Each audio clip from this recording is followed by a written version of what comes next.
Alex, you've recently been leading a number of primary research projects here in Australia, focusing specifically on the market outlook for critical minerals, including battery metals. Your research has been conducted at a global level and then focusing in on the role that Australia can play in this evolving market. Are you able to share some initial thoughts on the opportunity for Australian raw materials in the critical minerals landscape? Yeah, sure. Thanks, Daniel. Well, firstly, if you're bullish on global energy transition, then given Australia's position with the scale and the high percentage of the world's reserves in lithium, vanadium, manganese, nickel, cobalt and rare earths, you really have to be pretty bullish on mining in Australia. CRU has global deficits in these markets in the long term, and many new projects are going to have to be incentivised, particularly in relatively low risk jurisdictions such as Australia, for energy transition to even take place, let alone accelerate. But there's a couple of challenges, and these are that the value chains in these metals are far more complex and vertically integrated than the bulk commodities. Critically, much of that offtake and downstream processing of the metals occurs in China. And lastly, the reagents and reductants for the processing of those is also very centralised in either Russia or China.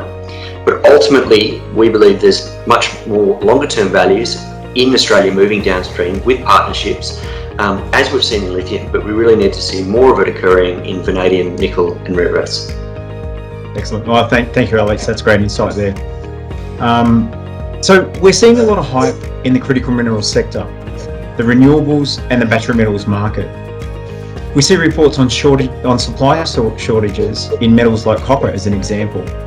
If we overlay the outlook of EVs and the increasing impact of decarbonisation, plus an extremely volatile geopolitical landscape, this amounts to a very challenging market to forecast. Do you have a view on the commodities that will weather this storm well and the ones that have a bright future for Australia?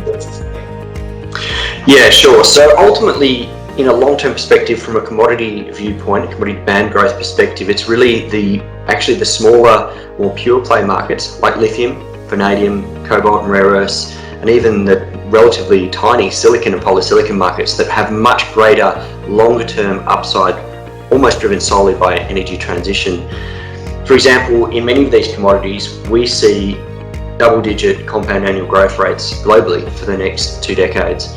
Whereas conversely, in the much bigger commodity markets such as copper, we actually have a few percent compound annual growth. And whilst electrification is no doubt undeniably a positive for copper, and new projects will be required in that market, we actually see copper demand peaking in China over the next couple of years as its construction sector peaks.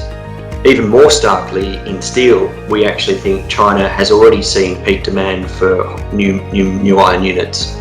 And hence, from a longer term perspective, it's these mix of relatively small commodity markets that are going to be much more important, growing importance for Australia if the country is really going to try and maintain its export dominance in the commodity space, but also help drive global energy transition as well. Excellent. Yeah, that's some really interesting research. Thank you very much, Alex, for the time and the insight.